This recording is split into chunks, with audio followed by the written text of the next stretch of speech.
nice coincidence, and maybe I'll ask Teresa to explain this when she comes up here, is Eli's scholarship is connected to the program today in the Community Foundation's, I'm going to say this wrong, Community Foundation of Oklahoma. I should know better because I'm on the Stillwater Community Foundation board. I have two board members that I can see that are giving me eyes.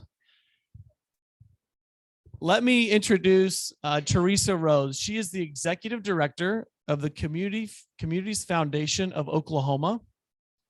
She's held several executive positions at the Oklahoma City Community Foundation, which is not the same foundation that I just said. It's different. And at Chesapeake Energy. She has her law degree from Oklahoma City University, has practiced law for several years, and traveled the state representing school districts of over 150 communities. Outside of the office, I'm just going to say that Teresa volunteers a lot. As a visual, if you can see, she gave me 4 paragraphs to talk about. The 4th one is all of her volunteering work, and it's almost too long for me to list today, but just know that I think anything that happens in Oklahoma City, she's involved in, mainly all the map stuff. She's very community centered, and I can't wait to hear her talk. Lastly, she has 2 daughters, a son-in-law, 1 granddaughter, and 2 dogs. Please help me welcome Miss Teresa Rose.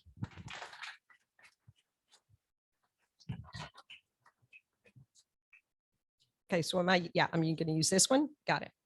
Okay, so are we good to go? Okay, thank you so much for allowing us to be here today. And so I'm going to go through a presentation, and then as Chad and Brad and some others may have already alluded to, I'm going to talk a little bit about a campaign that your Stillwater Community Foundation is embarking on, and kind of why we thought right now is the right time for us to come and talk about Communities Foundation of Oklahoma. So to get started, let me see, I go whoop, that way, and then hit it again. At our core, Communities Foundation of Oklahoma is an entity that is focused on helping communities be stronger and better. Our sole purpose is to provide assistance to individuals, communities, and nonprofits addressing issues in their communities. They provide the expertise that enable us as a community fund to focus our efforts on fundraising and improving our community, not on the administrative burden that can accompany something like this. And they've been a very, very strong partners of ours since the inception of our community fund. A community foundation is a designation in the IRS code, which allows that entity to use its 501c3 status to immediately provide a tax benefit to a donor until the donor, the community, or the entity is ready to make a grant distribution or make a request for those funds. Communities Foundation of Oklahoma holds funds for donors, communities, and organizations across our state. We have community funds in over 20 communities. We have over 900 individual funds, all of that designed to make our state and communities in this state stronger and better. It allows you to focus on your passion, which is your community. We work across the state to help good people do great things in their communities. Savannah Station is a therapeutic riding center that helps children and adults with special needs learn to walk, talk, do all kinds of things better with the help of horses. Well, I think that through CFO, we are able to give more than we would have been able to give if we didn't have you guys as well. It's been a very positive experience. You know, it helps us manage our assets that we have earmarked for giving. They manage it, they help it grow. They have a various litany of investment profiles, but they also know this is going to charity. So they know those aspects, they know the legal aspects. You're entrusted with a group that you feel comfortable with. And that's what CFO brings. One of the ways that we believe that we are different from other organizations that do similar work is that we are 100% focused on our donors. It's their funds, it's their mission, And we simply are the tool to use to help them execute on that. They have professional money managers that manage the funds for you and at a very minimal fee. That's where the expertise of CFO, in my opinion, is at its best. We offer a number of giving vehicles. We offer donor-advised funds, endowments, and community funds. We also have scholarship opportunities for those that are interested in supporting students. So if you're thinking about establishing a community fund, you will need the involvement of Community Foundation of Oklahoma. Everything has been wonderful, and we've appreciated everything that they've done. It's been a good experience. Interact, we communicate really well, and that's exciting. So the trust factor is there. And I think that's, maybe we can talk to other potential donors and CFO. There's a good trust factor. You know, the programs are good, you've got great leadership, and that's a confidence, and that's how you build. I get to work every single day with people that have decided that what they want to focus on is making their community better. There's no better work.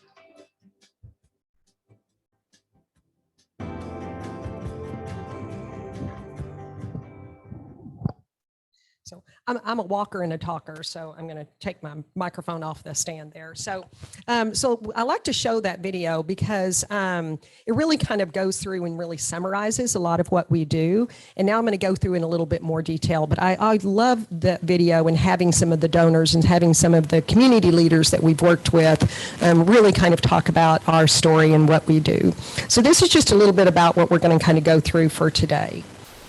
So as you've heard, Communities Foundation of Oklahoma, we were started in 1992. So this is our 30th. We just had our kickoff of our 30th birthday yesterday. And we were begun in Duncan. So we went back to Duncan and had our kickoff luncheon. And we were started by a gentleman named Tom McCaslin. And he had an energy company, and he also had banks in the Duncan area, but he also worked in other communities. And he wanted for rural communities what Oklahoma City and Tulsa had with their community foundations. He saw the benefit that those communities were able to obtain, and he wanted other communities to have that. So that's the reason that he started Communities Foundation of Oklahoma. Then about 1998, Gene Rainbolt, Bank First, had a banking deal together. And Gene loves rural communities. He believes truly that the strength of our state is dependent on the strength of our communities outside of our urban centers. And so together, we consider those gentlemen to be our founders. They're the people who seeded it. They're the ones who funded it. They're the ones that paid for this organization to get started. And so at this point, we are, like I said, 30 years old. We have about $156 million. I just looked at financials this morning, about $156 million in assets that we manage for individuals, for families, and for communities. As I said in the video, our philosophy truly is helping individuals, helping families, helping nonprofits, and helping communities make those communities better and stronger. So here's our staff. I think it's always important to know and get to see the people that you're working with.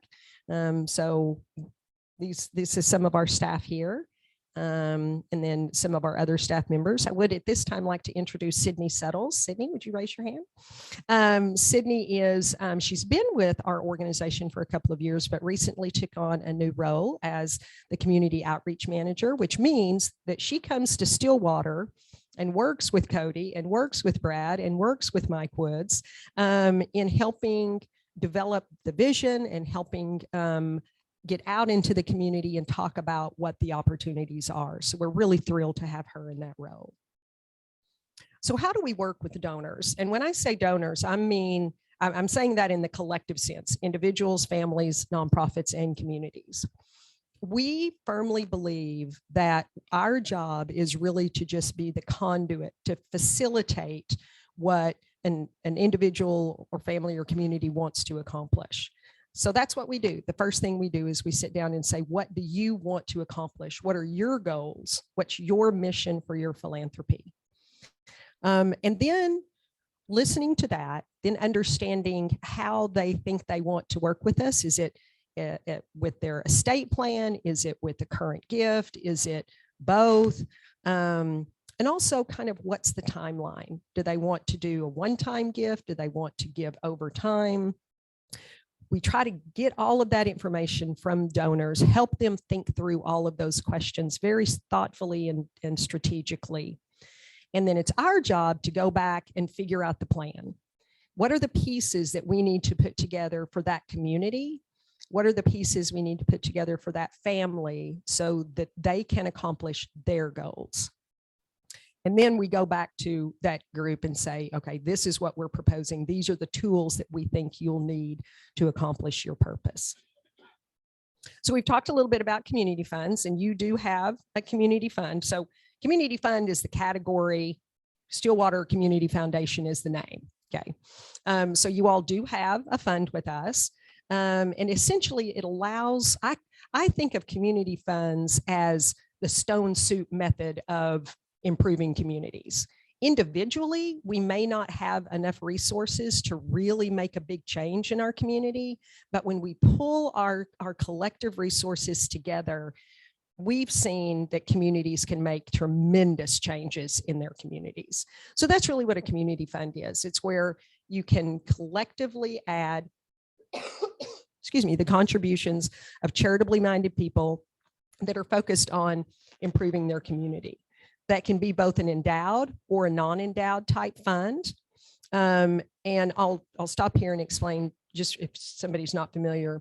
So an endowed fund essentially is where the money is invested, and annually the organization or the fund will pay out a set percentage of the balance of the fund over a period of time.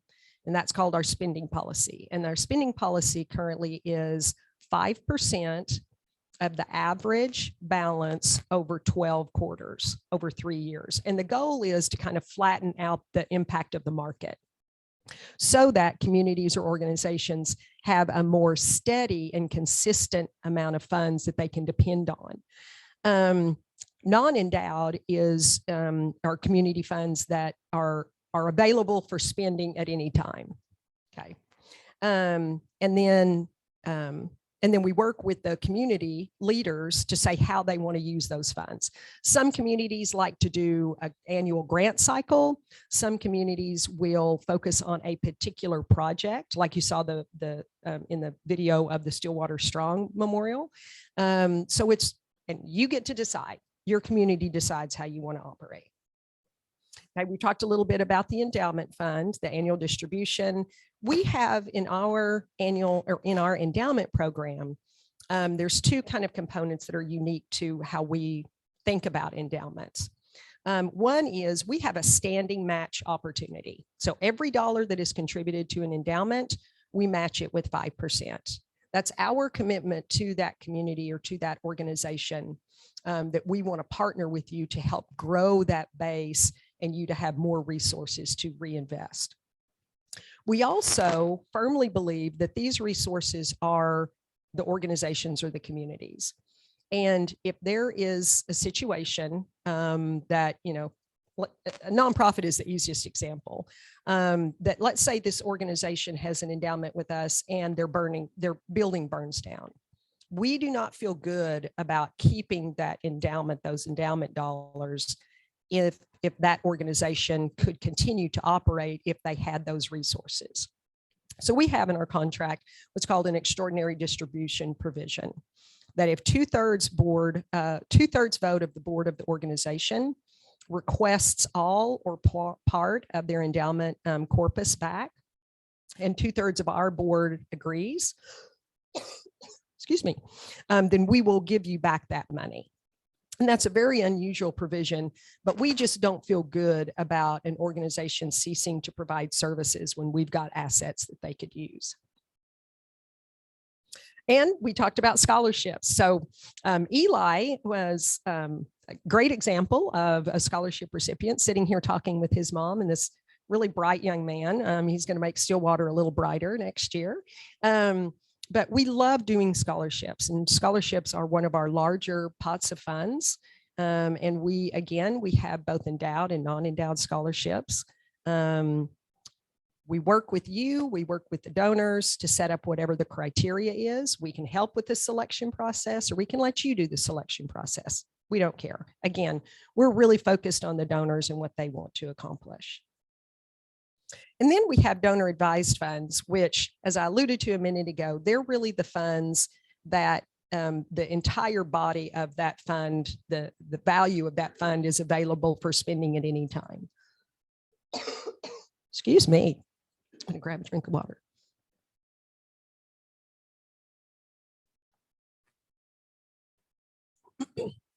And so with this kind of fund, you get the immediate benefit of the tax consequence. I promise I'm going to make it through this. So you can contribute now and get the tax benefit. Oh, hang on.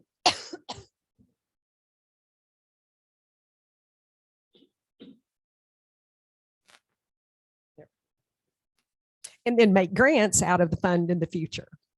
So it really is a great tool for people that have an event that they don't want to be fully taxed on, but they don't know exactly how they want all those funds to be spent. So our board of directors is responsible for our investment policy and overseeing all of that. We work with Bank First Trust as our investment partner. We have 3 investment pools. We have a growth pool, a balanced pool, and conservative pool. And donors, again, they get to decide what pool they want to be in.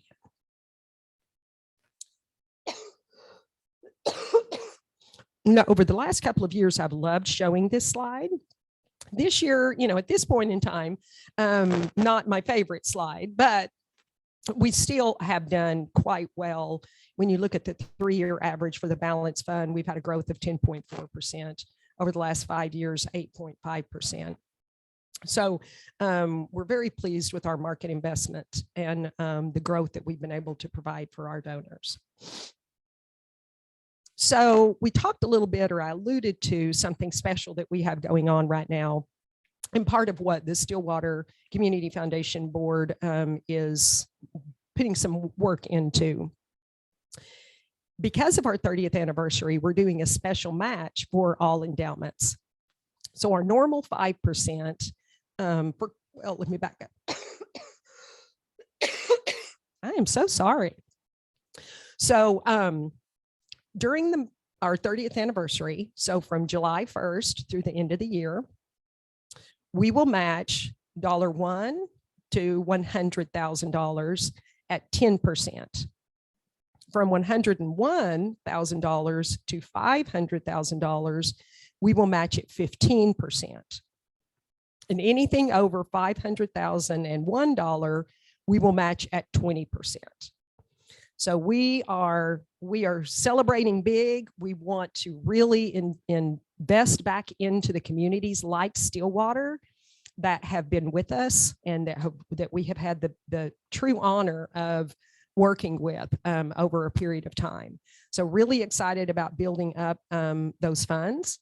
And I don't know, Cody or Brad, if y'all want to say anything else. I don't know how much you want me to say about your efforts and what y'all have planned, but just know they've got some big plans, really with the goal of increasing the pot of money that is available to reinvest in Stillwater, to, because we get to hear some of the dreams that you all have, some of the ways that you all think about changes and improvements that you want to make in your community. And so these guys, as well as another group, they're really phenomenal, and they're so excited about trying to build up that pot of money to have more money to change and improve Stillwater. So either of y'all like to say anything, Brad?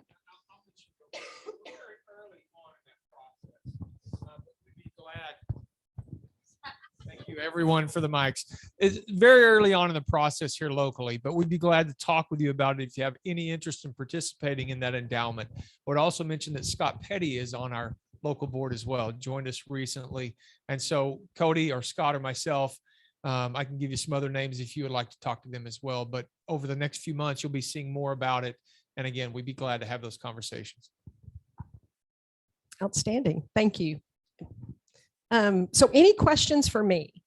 Anything else that I can answer about who Communities Foundation of Oklahoma is, what we do, how we do it? Did I cover it all? The scholarships you talked about, I saw the scholarships you talked about, like Eli received, is there a maximum amount or so much you give per year, or how does that work? It depends on the fund itself, depends on the way it's set up. So if it's an endowed scholarship, then it's that 5%. Okay. But we do have some scholarships that are non-endowed. And so we may have somebody, a donor come to us and say, okay, I've got $20,000 and I want to do $1,000 a year until the money runs out. We're like, okay, that's fine. That's what we'll do. So again, we just try to be flexible, understand what the donor is trying to accomplish, and make that happen. For an endowed scholarship, though, it is a minimum of $25,000. That's really just the best way to make that kind of long term. Yes. Okay. Yes. I just said, I want to make sure she was aware and the club was aware that they actually manage our money for our Rotary. Yes. Yes. And we're very proud of doing that. So thank you for pointing that out. Other questions? Yes. I'm going to throw some softballs up, so you're not alone up there. I think one thing that I struggled with when I even joined the board, and it was by default through Leadership Stillwater, it was the one board that didn't have someone sign up for it. My luck, and I think the reason is because it's hard. We're not like a front of the newspaper type foundation. Could you explain maybe some projects or some projects that have been funded through community foundations, and maybe how other nonprofits use community foundations to achieve their philanthropic goals? Absolutely. I think the simplest way to explain it is there's we see two primary approaches.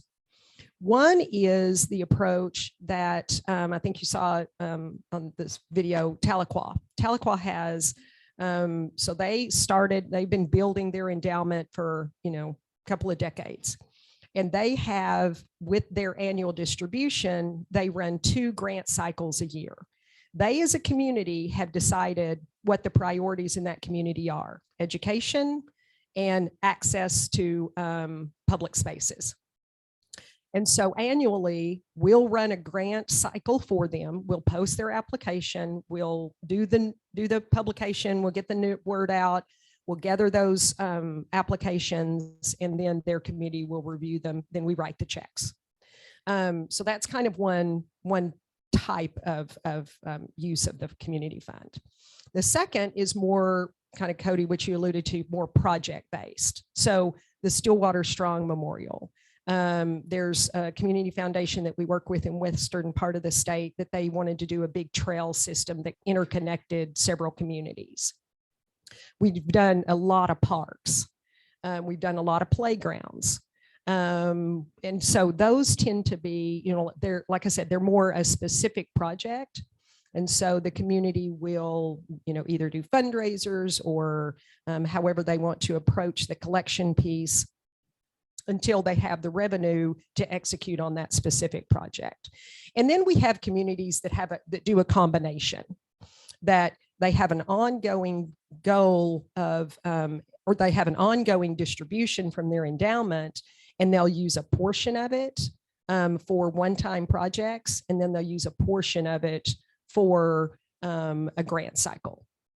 So really, those are really the two main ways that we see communities use community funds, but they're kind of interchangeable. And it also depends on what the greatest needs in the community are at that time.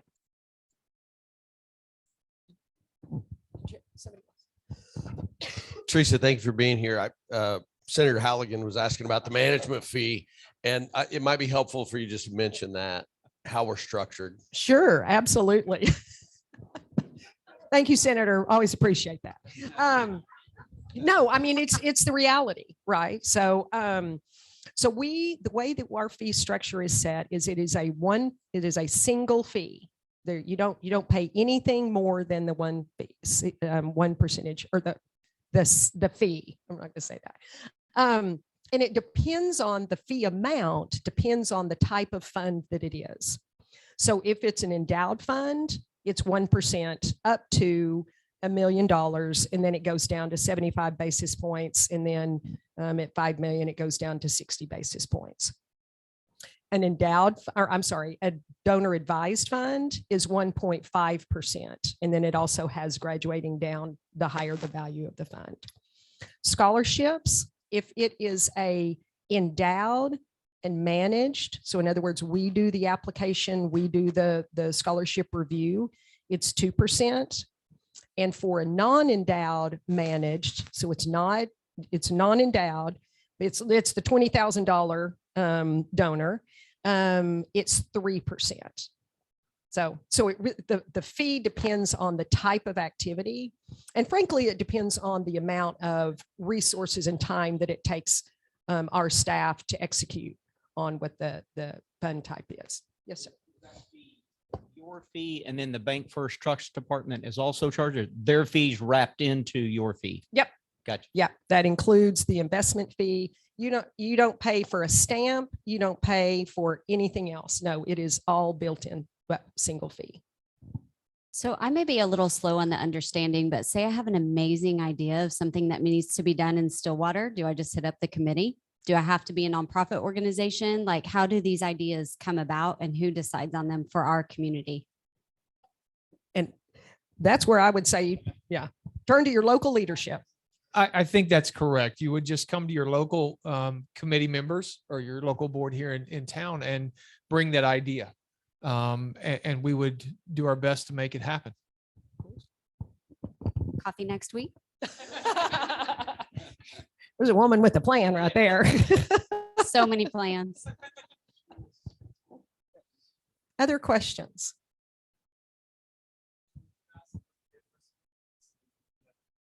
What is the difference between this and United Way? So, yeah. I got you. And remember that when I request your committee. So United Way is an organization that has specific agencies that are under its oversight and over its kind of that United Way provides guidance and oversight and accountability for. And when you contribute to United Way, those contributions go to those specific agencies. What the Stillwater Community Foundation does is, I don't want to say everything else, but it does everything, or it can do anything. Okay. So you may at a point in time want to make a contribution or want to support a specific project that is also a United Way agency. That's perfectly fine.